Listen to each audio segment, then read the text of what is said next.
Destinations Danny Gen X here. How y'all doing? So I know I talked about before one of the reasons why I left America, and I think I gave a rational response. This time I want to talk about it from an emotional standpoint. Comes from a conversation that I had while I was walking around the reservoir with some of the melanated and Chiang Mai group.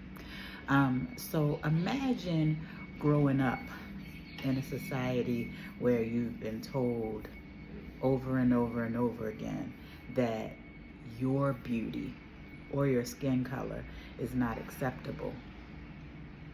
Imagine being told that you're not even worth having replication of what looks like you, whether it's through toys, through television, through music, through movies, through the news that you watch.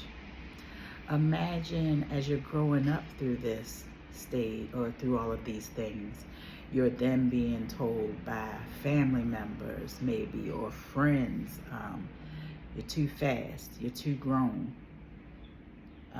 you're dressed too provocative, sit down, be quiet, don't talk. Then as you're growing more and more and more through life, you've been told maybe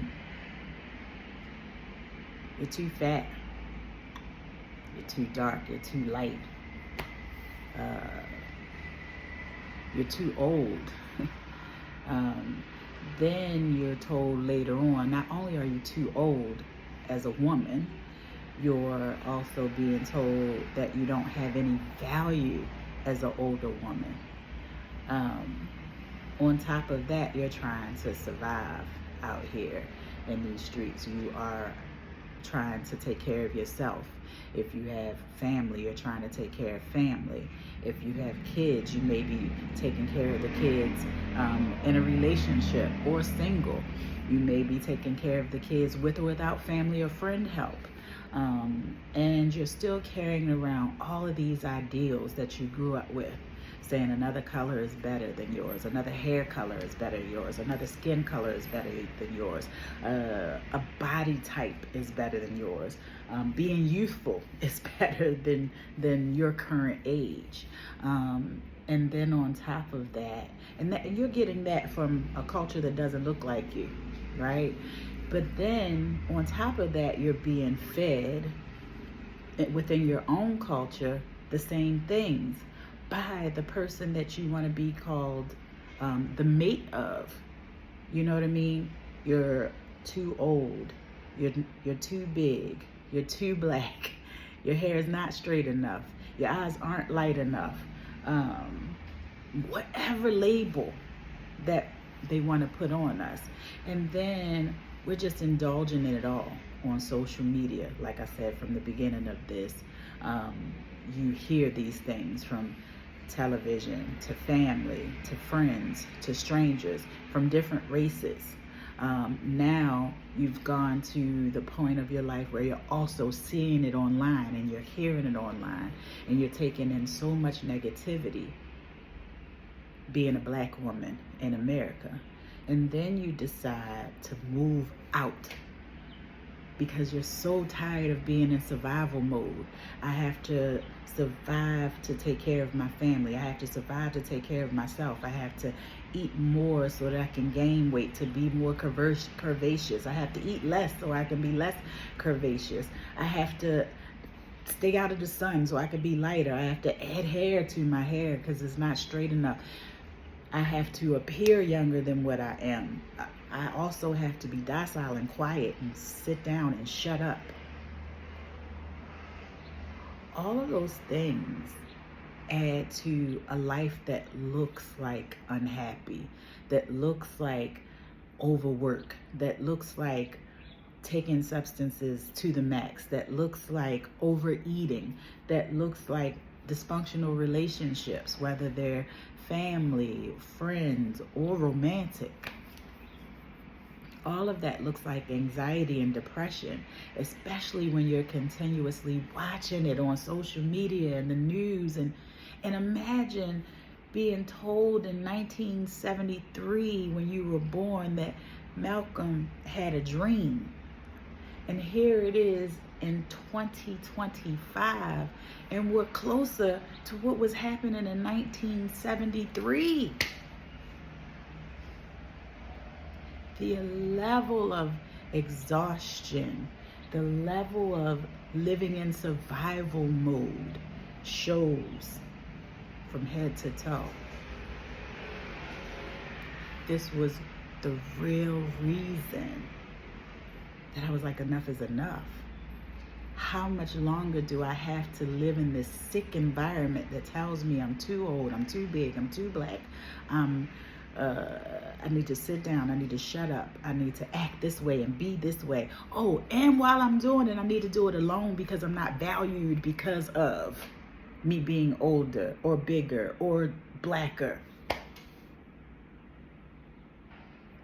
This is what's being sold to many of us black women. When the truth is, it doesn't matter what size, shape, age, you can still be in dysfunctional relationships or be single or be married or be divorced or be widowed, whatever it is. But there is no support of us, the most educated of the population. Why? Because it serves not for the greater good of the masses that sell us all of these negative thoughts about ourselves. If I can keep you fighting against your mates or your counterparts, then you're struggling financially because you're being sold that you're not worth it. If I can keep you fighting amongst each other based on your hair and your skin and your body type, again, you're not concentrating on being the higher good that lives in you. So without going any further, I'll just say, if you are thinking about leaving the country, think about what I said, and if anything that I said affected you, and ask yourself, why would you continue to live in the sickness of it all? Furthermore, if you've gotten out of the country and you're still attached to the sickness, political, racial, sexual, gender, weight, height, colorism, all of that, then why would you then indulge in it in your new atmosphere? Take a beat so that you can leave that behind and detach from things that sell you negativity to keep you depressed, overworked, underpaid, underappreciated, single, stuck in a marriage that isn't right, having hopes and dreams of something that looks like and feels like peace. Being here is starting to push so much of that out of me. I'm able to breathe and think about myself and think about my weight and my health and what I want my life to look like outside of struggle mode. I don't gotta struggle no more. I don't have to. And I didn't realize how much struggle took hold of me until I came here and was able to push away from a lot of the struggle. The noise in my head is getting more and more quiet because I can detach, declutter, distress. If you're tired of operating in survival mode and you're one of the most educated population in the United States, black woman, why would you stay there? Why would you stay in it? Why would you not take the education that you have and figure out how to get up out and go somewhere where you can work on yourself, to heal yourself, to be the best self that you can? Black men as well, why are you partaking in the foolery that separates us and feeds you that red pill mentality that's going to keep you alone in the struggle too, in that economy, no less? Why are we being sold separatism so we can continue to struggle? Make it make sense. Do something that looks better for us. That's it. That's all I got. Y'all be easy. Thanks for watching. Destination Danny Gen X here. And I'm going to school to learn Thai. I'm out.